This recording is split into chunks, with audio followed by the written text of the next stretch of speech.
Yes, people, welcome back. Imekuwa a minute since the last time that we saw each other, ama the last time that I was online, ama nilikuwa live. Obviously, ilikuwa ile game ya Barcelona na Real Sociedad. Since then, sijakuwa nikifanya anything active in terms of mambo ya ku live stream, but since club football is back in a few days na kumekuwa na news mingi sana zimekuwa zikipop off. Funny enough, the international break haijakuwa boring venye nilikuwa nadhani inaweza kuwa boring. Tulianzishwa international break na dramas za huko, huyu jamaa anaitwa nani, David Kut, mwenye ni referee, mwenye we know what is doing, akona cases za drug abuse, akona alisema some very weird things about kina Klopp. Hiyo ilikuwa within the first ilikuwa this week ama last week ikianza. International break inakuwa weird, but funny enough hii ijakuwa as quiet as I thought ingekuwa, but hopefully you guys are doing well. Other than that, tuta go through some few things zenye zimehappen.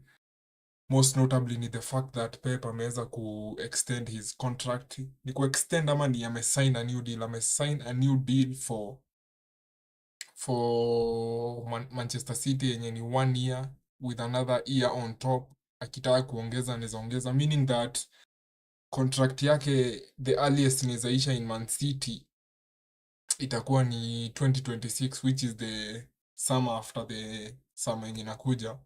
And watu wengi wa Man City wamekuwa a bit nervous. Hata mimi nilikuwa nasema during the last few games zenye nilikuwa na watch za Man City, nilikuwa nasema that hiyo nervousness ya tujui kama Pep ako ama kama Pep ana extend ama kama Pep atamaliza this season ama wote, ilikuwa inaleta a lot of nervousness, especially among the Man City fans. Hata players, I think players wanakuanga affected na mambo kama hizi, kwa sababu as much as they are closer to him ama closer to Pep, bado pia hao hawajui decision yenye yeye amemake. But jana usiku masaa ya 11 pm our time, Pep hiyo news ili break out that Pep has signed a 1 year deal with an option to extend by another 1 year. Kama akitaka hiyo inaweza extend ikuwe 2 years, meaning maybe hata anaweza enda 2027, but ita depend venye yeye anajisikia. But yeah, this is good news for Man City fans, and at the same time rival fans wetu wamekuwa wakilia sana online. Nimeona fans wengi sana wakicomplain, wakisema huyu Pep mbona anakaa ako Man City hadi saa hii, they are going to ruin football. Si unajua tu the excuses that nyinyi opponents wetu mnakaa up nazo. Most notably ni wase wa Arsenal wamekuwa very devastated by hizo news, kwa sababu walikuwa na at the back of their mind, ama Arsenal fans wanakuwa wamejiambia that the moment that Pep leaves the EPL ama leaves England, ama ile moment Pep ataacha kumanage Man City, that might be the opportunity yenye their team might start dominating the league ama winning, kwa sababu wamekuwa wakicheza vizuri over the last 2 ama 3 years. So yeah, Arsenal fans, I don't think watakuwa very glad with the news. Obviously you were involved sana, obviously, kwa sababu manager wao pia Arteta aliweza kuextend contract yake kama 2 months ago. But I think out of the managers wenye wako kwa EPL, akina Maresca, Amorim, Arne Slot, hao wote ni wageni, meaning that if along the way, hao wote namaanisha ni season yao ya kwanza, meaning that if they don't perform venye watu wana expect, watu watawatetea ama watawapea hiyo excuse ya Amorim ni mgeni, ama Arne Slot ni mgeni, ama Maresca bado ni mgeni, so tumpatie time. But Arteta over the last 5 years yeye amekuwa manager wa Arsenal ama wa Arsenal, meaning that any form of akikosa kuwin saa hii atakuwa under a lot of trouble, ama atakuwa questioned a lot, considering that walimpatia contract. So nilikuwa nashangaa mbona waliamua kumpatia contract before waone the outcome ya the season. But maybe hao wanataka kucommunicate that fans wanaitwa GC fans, management ya Arsenal inataka kucommunicate that they trust in Arteta. So maybe that is why they gave him that contract. But the fact that Pep ameextend inamaanisha that yeah, hiyo dream yenye Arsenal fans wako nayo ya ati they will start winning when Pep leaves, and when Pep leaves sasa hapo ndio they will start having fun. Hii imekuwa hiyo nonsense yote imekuwa put aside, kwa sababu Pep amesign a 1 year deal yenye inaweza extend to 2 years, and I think this is very good for Man City kwa sababu okay, kumekuwa na numerous reports zenye zimekuwa zikitokea over the last, tangu hiyo news itoke, wamesema Man City never spoke to another coach during this time. Wamesema that Man City walikuwa na trust that au na Pep ama the management ama the board with Pep, they will sit down and come up with something yenye they will agree on, na wakasema that we never spoke to anyone else. Na at the same time kumekuwa na hizi zinaitwaje, international teams mingi ama nations mingi kama England wamekuwa linked na Pep during that period ya after manager wao mwenye naitwa nani, mwenye alienda manager naitwa nani, Southgate. After Southgate alileave, kulikuwa na hizo talks na zilikuwa zimeanza kugain a lot of momentum, zikisema that perhaps maybe Pep contract yake ikiisha, mbona message app yangu inaleta message hivi ina weird, unaona hata I display message venye nafaa. Nilikuwa nasema that walikuwa wanajidanganya that maybe Pep akienda juu haja sign contract, maybe England wanaweza mpata kama coach wao. At the same time Brazil walikuwa na aim towards making Pep their next manager, wakisema that juu anatoka Man City 2025, maybe 1 year atakuwa na hiyo 1 year ata prepare for the World Cup. Kulikuwa na hizo talks mingi sana, na kulikuwa na watu wengi sana wenye wange gain from Pep leaving his position at Man City. Na si ati hata club level, tunaona pia international level kuna managers wengine wenye maybe wangekosa kazi zao kwa sababu Pep angeoccupy the position yenye hao managers wako nayo. At the same time kuko na ule mtu mwenye angekuja after Pep, watu walikuwa na discuss, wanasema nani sasa atakuwa manager next wa Man City. Kuna watu hata Amorim alikuwa linked na Man City before make the decision to join Man United.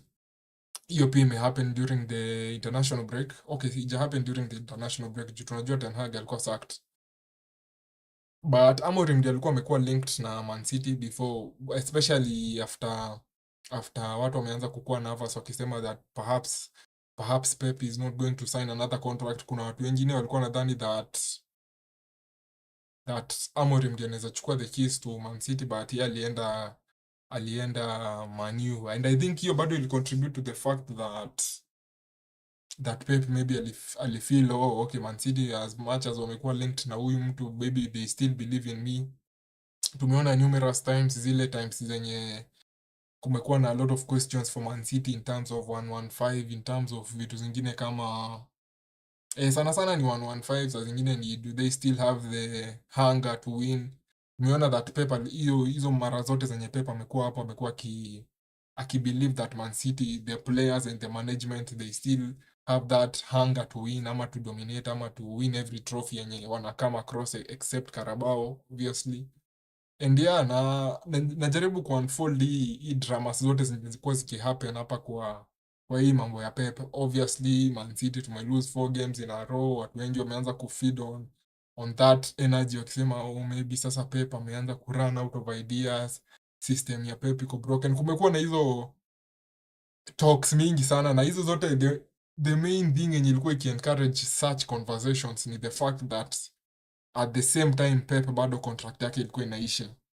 As of now, which is 20th November, sahi 8:42 PM, news zilitoka jana. As of now bado Man City wamekataa kuconfirm ama kudeny the fact that Pep sign a new deal, but hiyo information imetoka from the top money, from the top journalist in world football, akina Fabrizio, akina David Ornstein. But mwenye alibreak hiyo news ni journalist anaitwa Sam Lee. Sam Lee is a journalist wa inaitwanga gazeti ama zinaitwa newspaper inaitwa The Athletic, lakini yeye ndiye anakuanga mostly linked, ako closer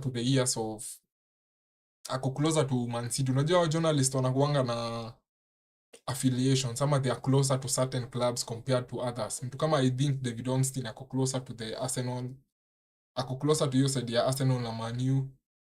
Sam Lee obviously ako closer to Man City, so yaki break news kama hiyo hata si 90%, 99% of the time hiyo news inakuanga accurate, na tunajua wa journalists wanapatanga news from people who are closer to hiyo process. Huyo mtu mwenye unajua kusign contract ina involve watu wengi, ina involve akina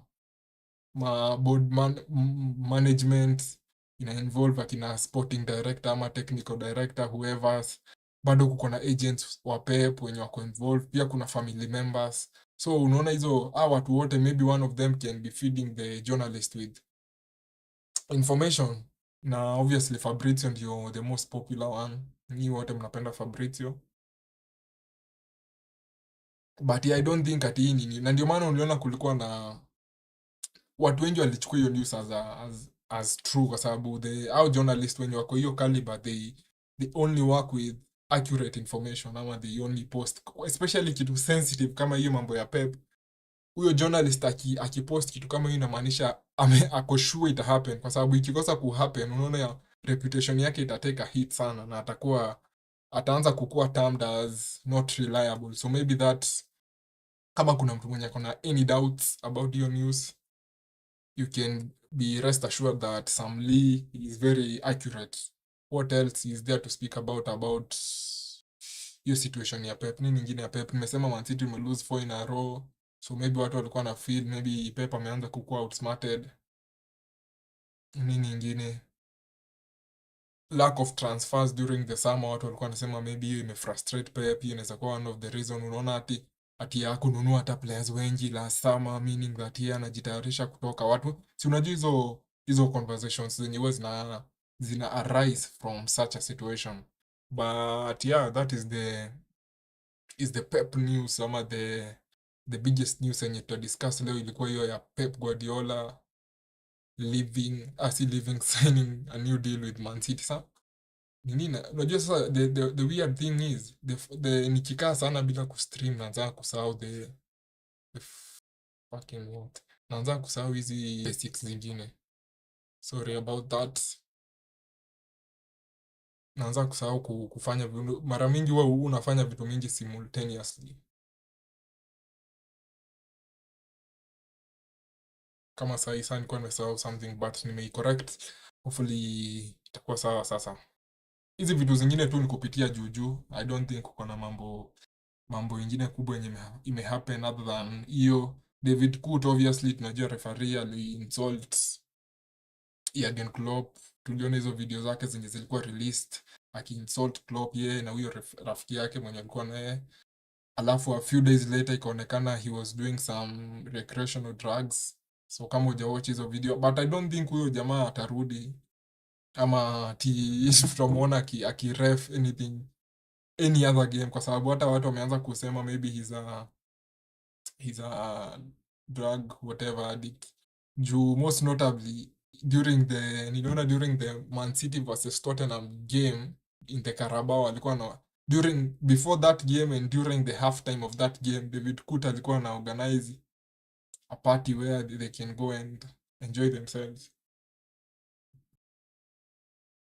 So I don't think yeye atarudi. Nilikuwa nasema maybe last week I'll do something about that situation, but ilikuwa interesting. Maybe ningefanya ingekuwa interesting, but I didn't think ingekuwa very good.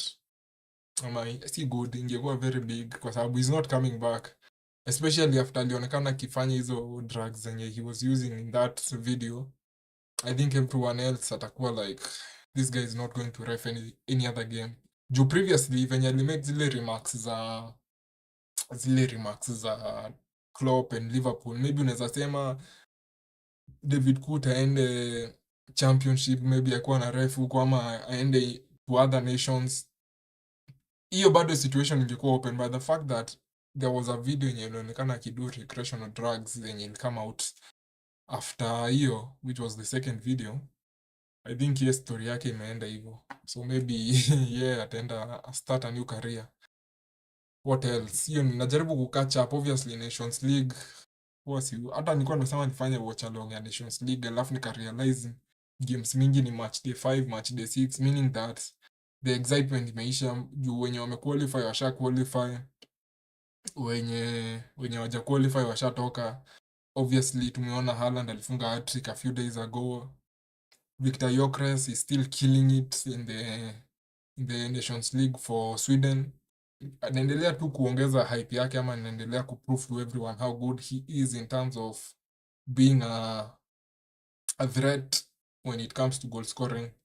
What else? Arsenal wamekuwa linked na Adagula ama Adaguler mwenye anachezea Real Madrid, na hata previously before nianze kudiscuss hii, tulikuwa tunaongea na mtu namwambia that the problem with the Madrid squad ama the Madrid, wacha tuite squad, ni they have good players to a point that kuna good players wengine wenye wapati opportunity ya kucheza, na nikamention huyu jamaa funny enough, ni venye siwezi kuonesha hizo text messages, nikamwambia mtu kama Adagula hajakuwa akicheza, na the fact that Rodrigo alikuwa injured during that period na Adagulera hajakuwa akichezea Real Madrid. Ukienda kuangalia stats zake za country ama za national team yake which is Turkey, huko anachezanga kila saa, but ukienda kwa Madrid amekuwa frustrated, that is the bottom line. Na hata I think last week kulitokea some news that maybe he's being frustrated by the fact that he hasn't received any game time during hii period enye season imekuwa ikiadvance, na akasema that maybe when Rodrigo alipata injury that maybe walikuwa nadhani atapata opportunity but bado hajapata, hence the Adagula to Arsenal loan deal in January, ndio hiyo news imeanza kutokea sasa hapo. But sasa at the same time akienda Arsenal, I still don't think that hiyo itakuwa a good move for either him ama for Arsenal, kwa sababu Arsenal wako na right wing wao ni Saka. Saka atacheza tuseme 90% of the games.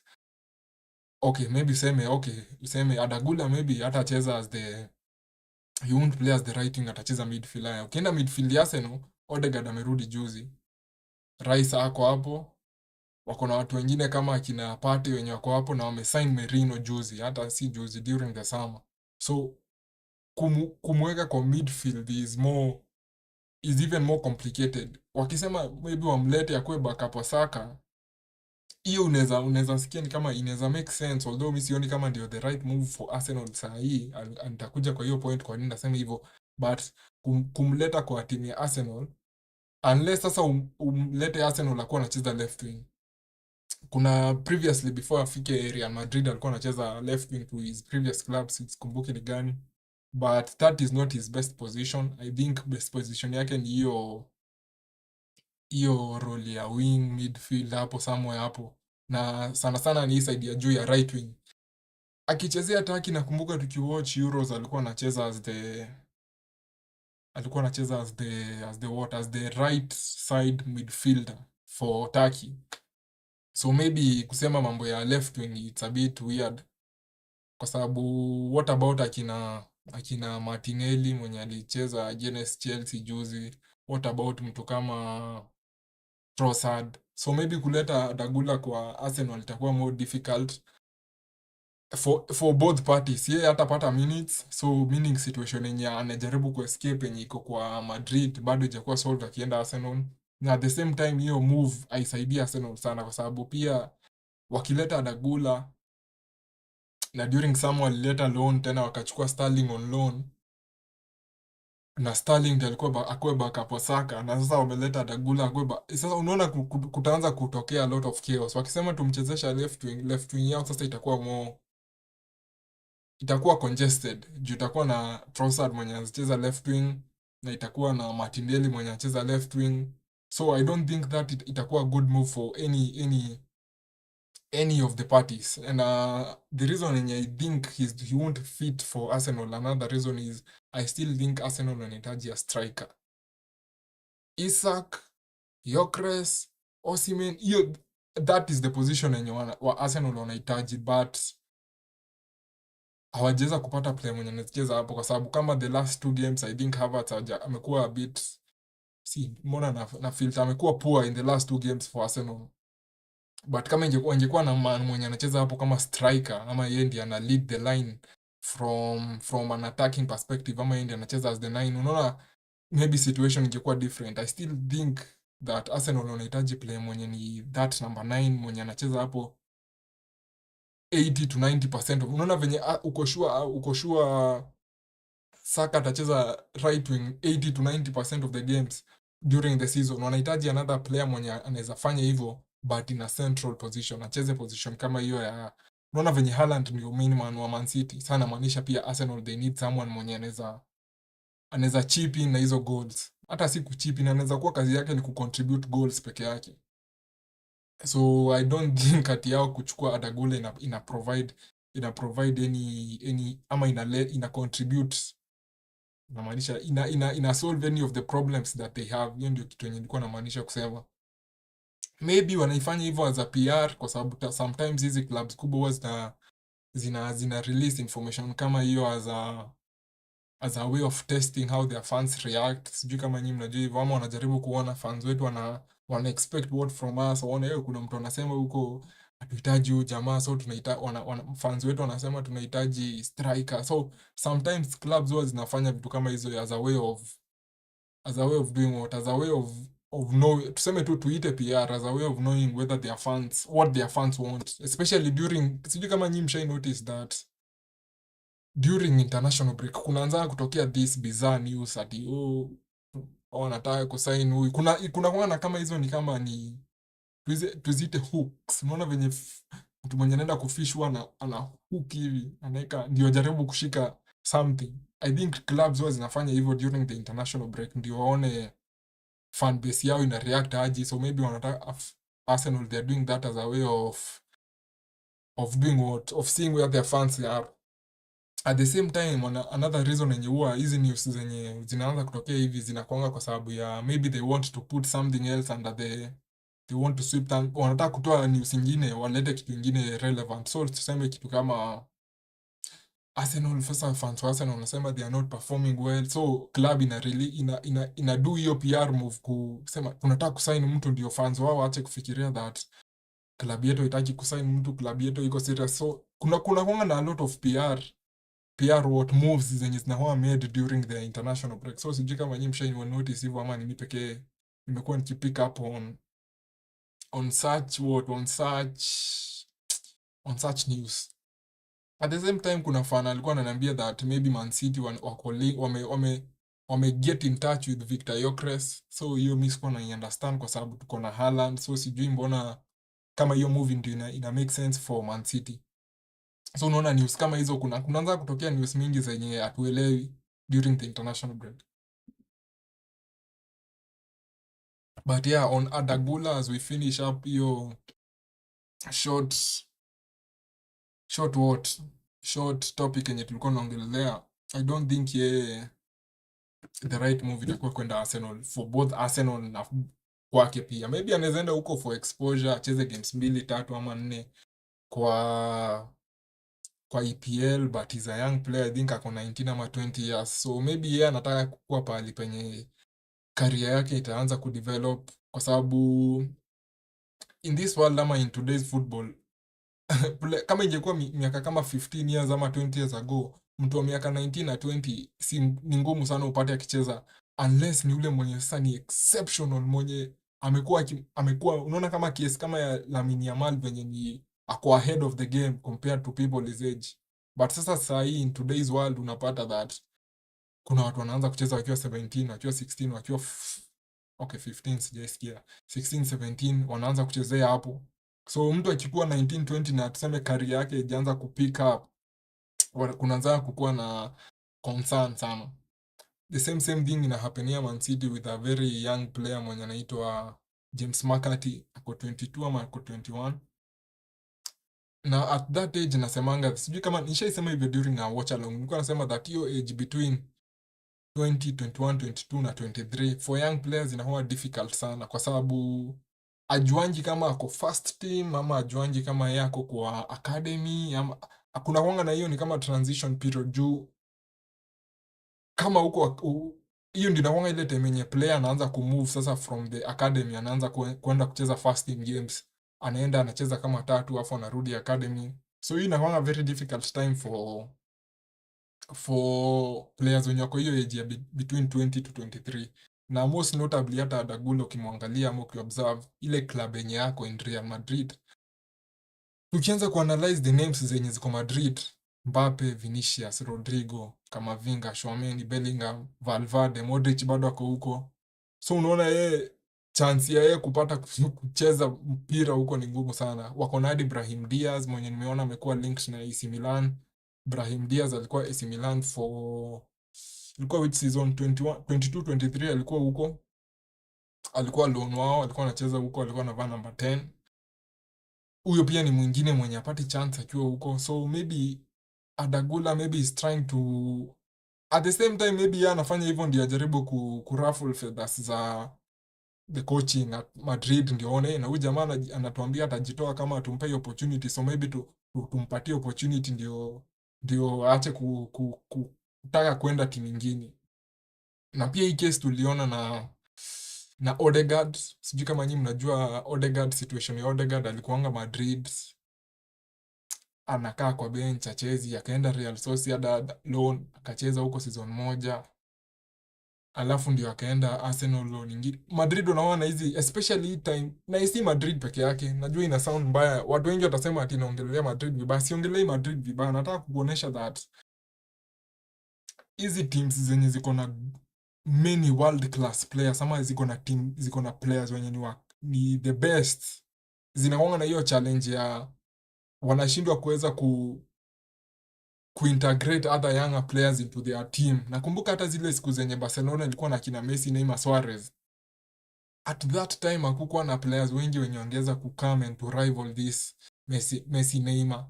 Sijui kama una understand kenye nasema. Namaanisha that one of the disadvantage ya kukuwa na good players in your team is that inaanza kublock the incoming young talent wenye wanataka kukuja kwa timu yenu. Unaona kama Man City saa hii hatuwezi nunua striker mwingine. Juu kila mtu mwenye tuna approach atakuja aseme, "Ai, sasa nikienda huko nitaenda kufanya nini na huko ni Haaland pekee huwa anacheza." Unaona, sijui kama una understand hiyo point yangu. Ya mnaweza kuwa na very good world class players but sasa mkose kukuwa na backup yake, kwa sababu hakuna mtu anataka kukuja kukuwa backup yake, kwa sababu kukuwa backup inamaanisha uchezi sana. The same thing imekuwa ikifanyikia Man City na Rodri. Rodri is very good at what he does. He's the best in the world kwa position yake, meaning mkiapproach mtu mwingine ama anyone else hataki kukuja kwa sababu wako like, sasa huko naenda kufanya nini? Nikitoka huku kwenye nacheza niende Man City kukuwa backup wa Rodri, na maanisha sichezi sana. And I think hiyo ndio kitu itahapenia Madrid from I hope your point umeshika. It wasn't that he attacking Madrid in that sense. Ilikuwa kuprove that hiyo whatever. So maybe akina Brahim Diaz, akina Adagula, maybe they want to turn their attention somewhere else, kwa sababu wameshaanza ku notice that they are no longer getting the minutes zenye walikuwa na expect watapata. Kwanza Adagula nilikuwa nadhani maybe he might pop in here and there. Kwanza venye Rodrigo alikuwa injured, kwa ndani maybe Adagula atacheza. I still think he's young, he's very talented. Sijui kama I think injury record yake iko a bit concerning for a player his age, a player who is 19 years, mwenye anafanya nini, mwenye at that age you expect akuwa na injuries mingi hivyo. But I think that is it when it comes to him ama to Adagula. And the funny thing ni hata at the same time Madrid hata wabado wako in a bit of, sitaki kusema argument kwa sababu argument is too strong. Bado wako na hii kitu ya tujui Mbappe tunacheza. Unaona kama Mbappe mwenyewe haiko stable in Madrid, Adagula atakuwa aje stable. But yeah, I don't think kama itakuwa very good move for him. But asipotoka Madrid ataenda timu gani? Yezi enda Barcelona kwa sababu Barcelona ndio rivals wao. Although I think kama yeye angekuwa Barcelona angekuwa anapata chance. Kwa sababu nayo the advantage yenye Barcelona wako nayo ni they are bringing in a lot of young players, meaning that watapata some chances. Kina Bellingham na kina Kamavinga na kina Tchouaméni na kina Valverde, au they are somehow established, meaning now ndio watakuwa wanachukua the first position. So maybe yeye yako in a bit of a tough spot for him.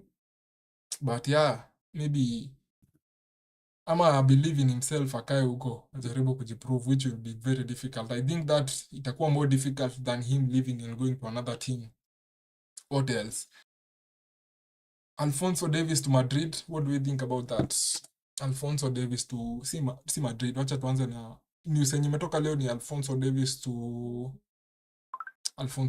to Manchester United, which is also very interesting considering that Man U wamekuwa na a new coach in Ruben Amorim mwenye ametake over since 11th of November, na tunajua playing style yake ni a bit different. I'm still doing what? I'm still finding a way. Yeah, I want to introduce another show in itakuwa ya tactics, but I'm working on bringing on the right equipments on board, kwa sababu hizo zina require a bit of a heavy machinery ama heavy computing power. Juu as much as I am working it at that time, naona bado the same machine itatumika kutransmit ama ku live stream, meaning that utahitaji machine yenye iko very powerful. But when I get that, nitaweza kufanya shows za tactics, which is one of my favorite thing about football ama about the sport. But pushing that aside, Amorim amekuja Man U na anacheza a very different system than what United is used to playing. A couple of days I was on a phone call na tulikuwa tunaongea na one of my friends who is a Manchester United fan. Alikuwa ananiexplainia how they are excited with Amorim, blah blah blah. Si unajua fans wa Man U venye wanapenda kuwa excited over small things. Najua nyinyi mnajua. So Amorim anacheza 3-4-3 na at this time Man U hawana hiyo position ya left wing back mwenye anacheza kwa 3-4-3. Wenye hamjui 3-4-3, I'm sorry but utaenda usearch 3-4-3, alafu utaona that kwa midfield kuna players wenye wanacheza widest, the farthest. Kuna mwenye ako farthest in the right, mwingine ako farthest in the left. Hao ndio wanaitwa fullbacks ama wingbacks, kwa sababu inamaanisha that wana attack na kudefend at the same time. Na Man U hawana a good left wing back juu Luke Shaw ni kama kazi yake ikwangi kucheza mpira. I think akona other priorities in his personal life and football is his side hustle, so maybe ndio maana tumuonangi sana akiwa Man U. So perhaps United wanaweza kuwa intrigued by the idea of bringing in Alphonso Davies to Manchester United akuje acheze as their left wing back, which I think Ian is a fit your position very good, kwa sababu I think he's very good at attacking and defending at the same time, kwa sababu hiyo sasa hii system yenye Amorim anatumia in the what, hiyo 3-4-3 inahitaji wachezaji wenye they are very good in, especially our wingbacks wanafaa kukuwa very good in attacking and defending at the same time. You know, unasijui kama mnashika kenye nasema. Afai kukuwa ati they are only good at attacking, kuikifika point ya kwenda kudefend ati ana lazy ama inamlemea. So maybe they might keep an eye on Alphonso Davies. I still think itakuwa very difficult kwa sababu I think Madrid washam block down as their signing. Funny enough, atakuwa free signing kama atakuwa free agent, I mean, in the summer, kama hata renew contract yake na Bayern Munich, which seems a bit unlikely, meaning atakuwa free agent. Barcelona pia wamejaribu kukame into the mix by drawing their name into the hat and trying to get his signature, but I think atakuwa more attracted to the idea of joining Madrid, joining the world class Galacticos 2.0, which showcase ama inaoneshana sasa the fact that Madrid bado wanaendelea kuongeza stars kwa timu yao.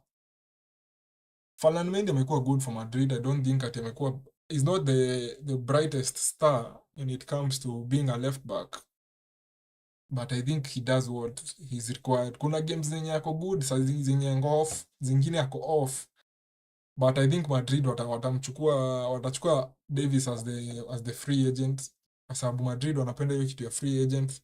Another advantage ya kukuwa free agent is the fact that unajengwa bonus, signing bonus kubwa. So anaweza jengwa ka signing bonus ya 50 ama ya 60 ama ya 30 ama ya 40, which is a lot of money.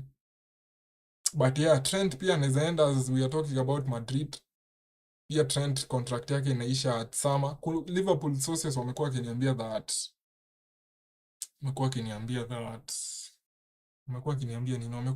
that Trent perhaps contract yake washa agree on, akina Van Dijk they are working on it, so maybe wanaweza renew zote tatu at the same time. But I think hiyo yote itadepend na season ya Liverpool ita unfold, kwa sababu unaona sasa Liverpool they are on top of the Premier League and they are playing well when no one expected them to be this good compared to Man City ama Arsenal. So maybe Liverpool wanajaribu ku sneak in the tricks of renewing the contracts ya players wao at this time, kwa sababu nimenotice that unaona hizi teams kubwa zinakuanga na ujanja ya when the team iko on high momentum ndio wanajaribu ku renew as many contracts as they can. Kama nakumbuka ile season ya unaona, yani in short, team ikikuwa successful at the end of the season ama anywhere along the season, huwa wanajaribu kusign ku renew contracts za players wao, kwa sababu wanataka kuonesha players, si mnaona tunacheza vizuri, project yetu ina work, so maybe tusha win trophy moja pale, tunataka kwenda kushinda ile nyingine, so maybe unafaa ku renew, you should be committed to us. Hizo ni zile tricks zenye wanatumianga.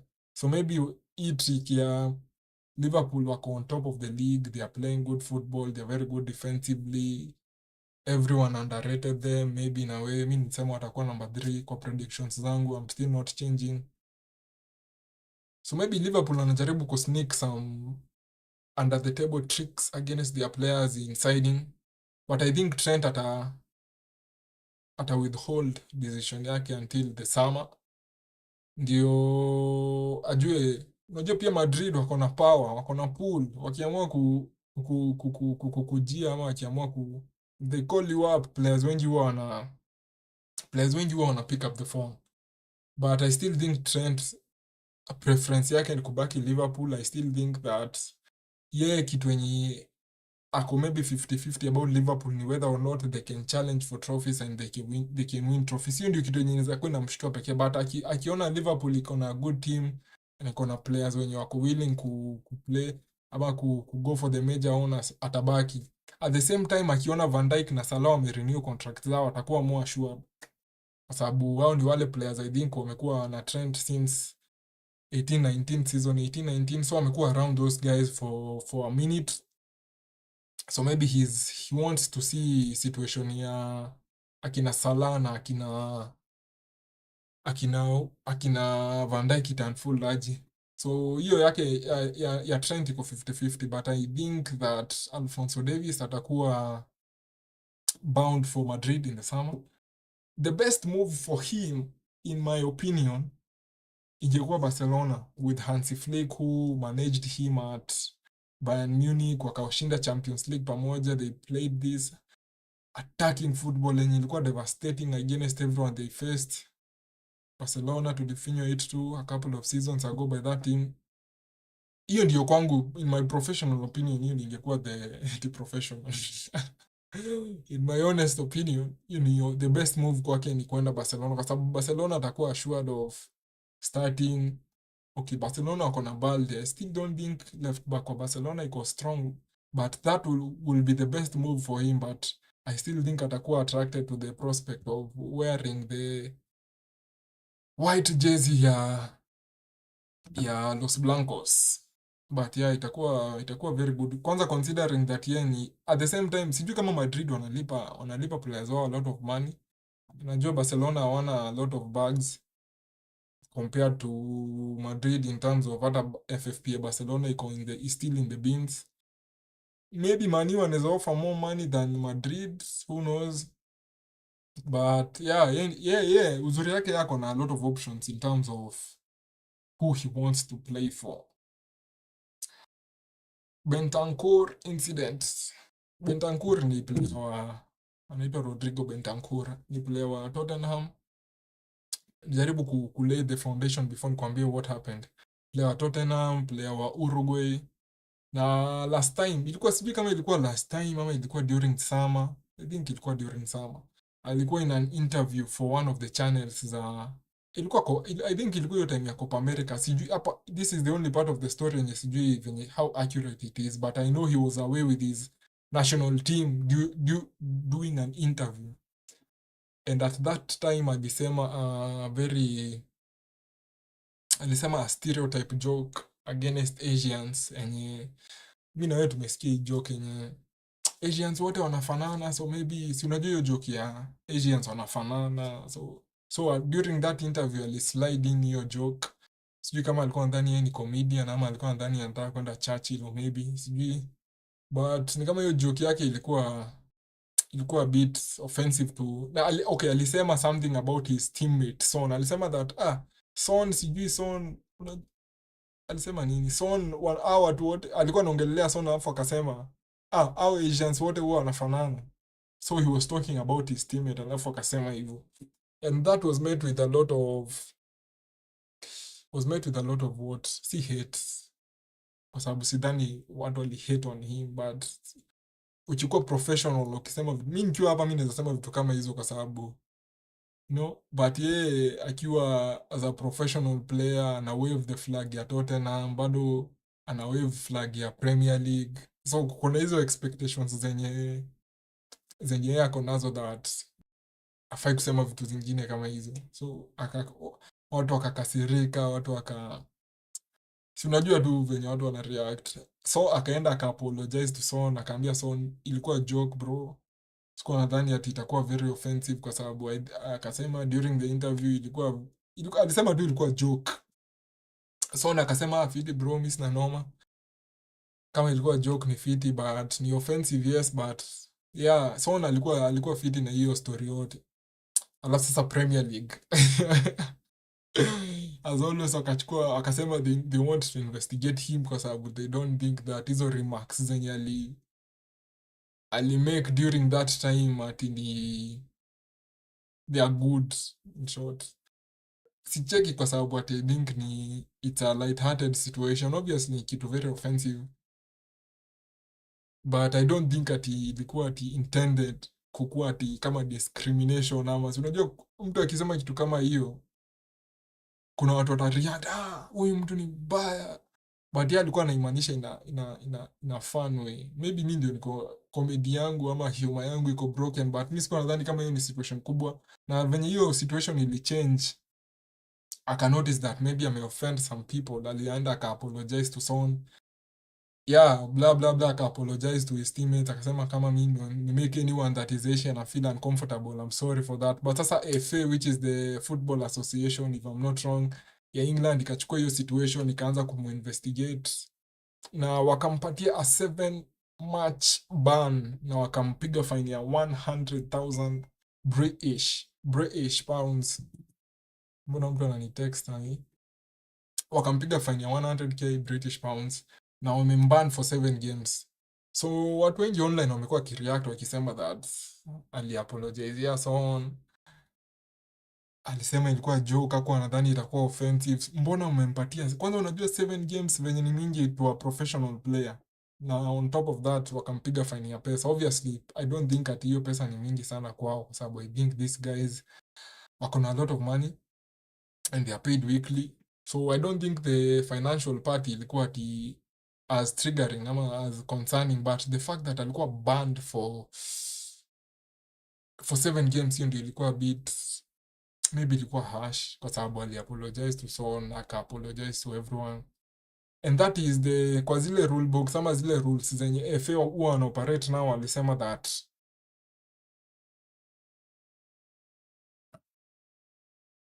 walisema that ukifanya kitu kama hiyo the maximum ama the maximum unaweza baniwa ni 6 games, but huyu jamaa amebaniwa how many games? Amebaniwa 7 games. So nimeona leo Tottenham wamejaribu kuappeal hiyo situation yake, wakisema that it's a bit unfair on him, na wakasema that they are wanajaribu kupunguza hizo games zenye amebaniwa. I still think hizo 7 games ni mingi sana. Yeah, I don't think ni kitu mzuri yenye alisema obviously, but ali apologize afu alafu sasa kuna watu wanasema Enzo Fernandez alifanya something which was far worse than him during the Copa America celebrations. Tuliona zile remarks zenye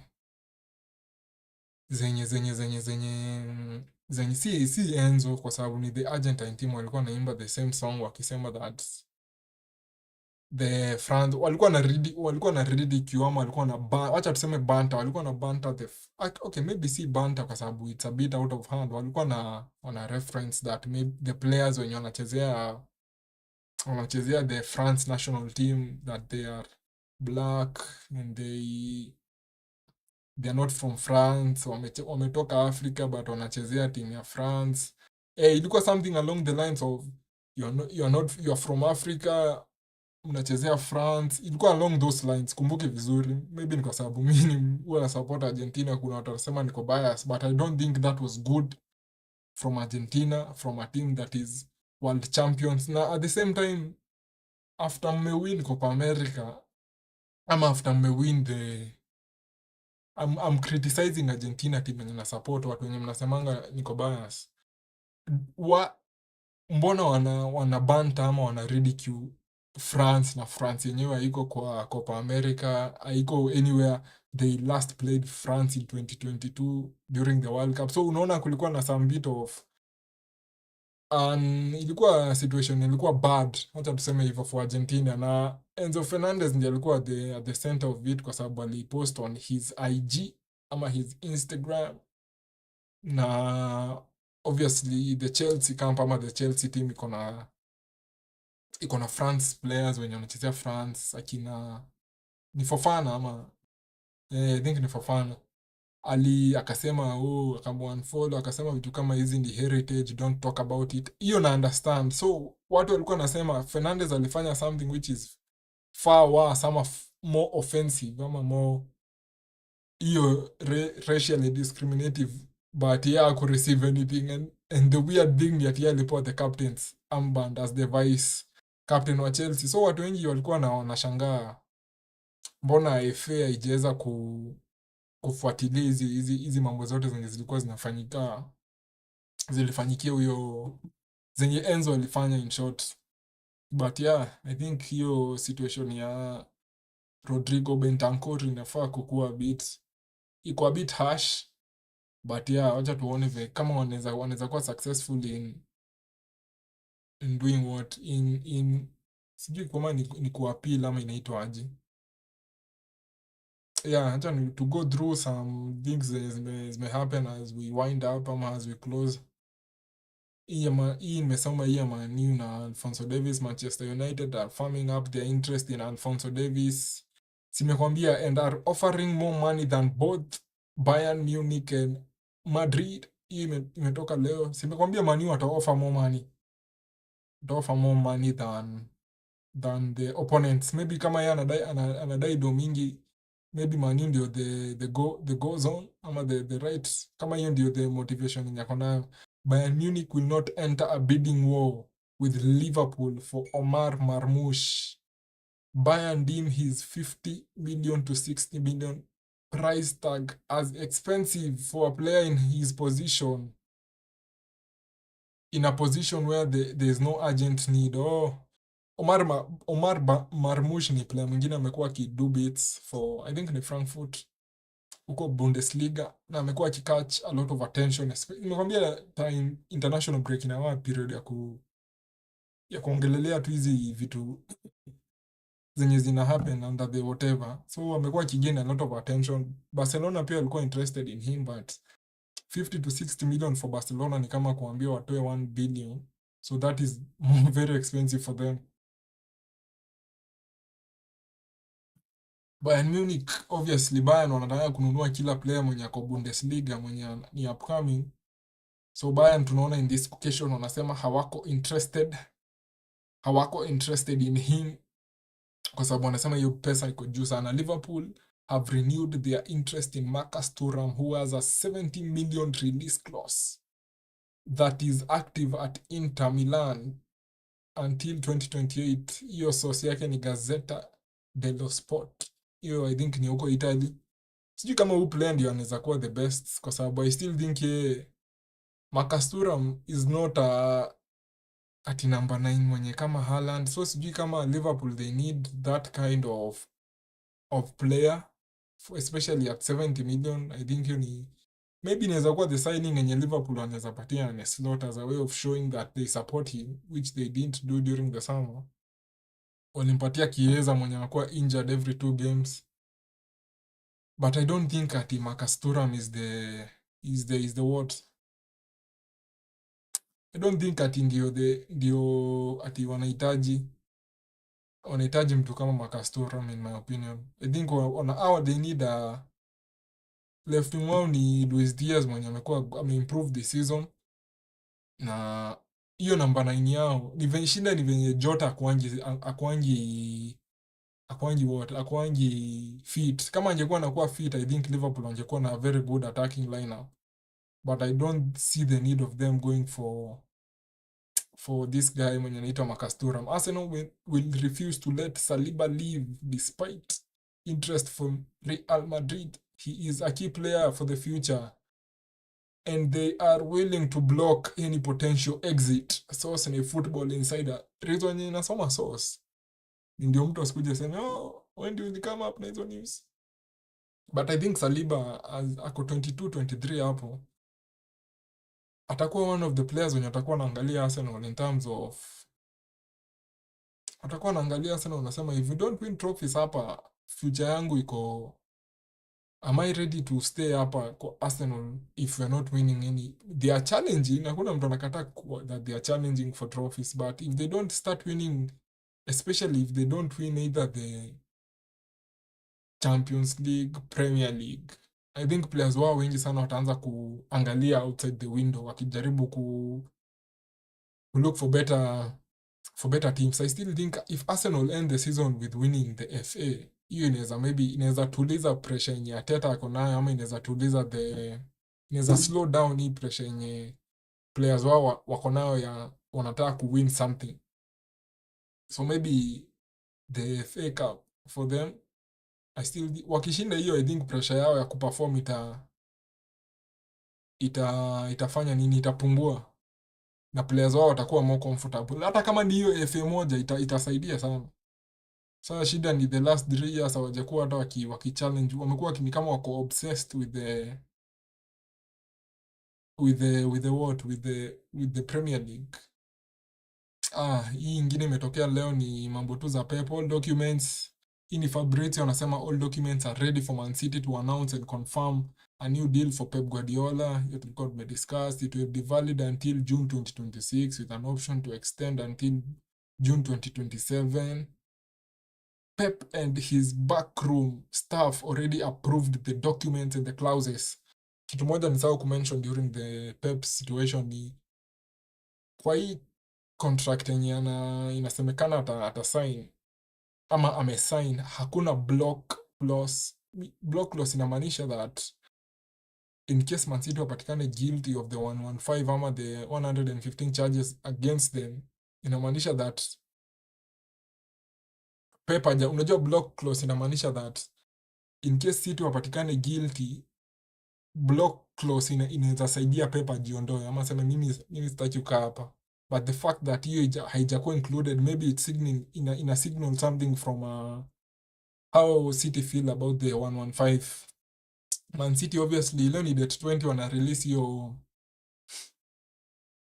wana release documentary yao ya 4 in a row, showing how Man City will win 4 in a row. Obviously kuko na hizo footage za Man City behind the scenes. Leo ndio inakuwa officially released on City Plus, hiyo City Plus streaming service. But walifanya hiyo zile zenye movies huwa wanaenda wanakaa kwa red carpet wanapigwa mapicha hivi, zinaitonga aje, but hiyo I think walifanya kama 2 days ago. So kama wewe uko interested kuwatch venye Man City waliwin hizo 4 in a row, you can perhaps watch that documentary. I don't think kuna kitu ingine yenye imebaki. Mambo ya akina Amorim ama games zenye zina come up during this weekend, hiyo tuongelelea Friday the same time 8:30. So maybe mtatune in hiyo masaa, hiyo ndio tutaongelelea stories za EPL games zenye zinarudi. Ndio hii story yenye nilikuwa nawaambia. Pep Guardiola's new 1-year contract extension does not contain a break clause. Does not contain a break clause should the club be relegated from the Premier League as a result of being found guilty of the financial wrongdoing. Ndio hiyo sasa nimesema officially, ama in a way that in a legal way, ndio hiyo inasema hivyo. Naona kuna mambo za Musiala hapa, ama ni Kimmich Bayern CEO anasema that we already said publicly that we want to start talks with Joshua Kimmich over a contract extension as soon as possible. I would like him to continue being one of the cornerstones of the team. Yep. And hii story ya Tottenham na Bentancur anasema Tottenham confirmed the club has appealed against the length of Bentancur's FA suspension issued earlier this week. This is the statement yenye Tottenham walisema, while we accept the guilty finding against Rodrigo by the independent commission, we believe the subsequent sanction is severe. Wanasema that the punishment yenye the guy amereceive is too much. I don't think kuna mtu mwenye ana disagree na hiyo, but I think leo tutamalizia hapo, unless there's something someone wants to say, ama there's something yenye mtu ana feel we can touch on within the last kama 1 minute ama 2 minutes as a wind up. But hizo nizo zile vitu tumeongelelea. Obviously tumeongelelea Pep, tumeongelelea Adagula to Arsenal, tukajaribu take a deep dive into the situation yenye Madrid wako nayo in terms of the superstars. Tukaongelelea Alphonso Davies to Man U, tumeongelea nini ingine, Rodrigo Bentancur.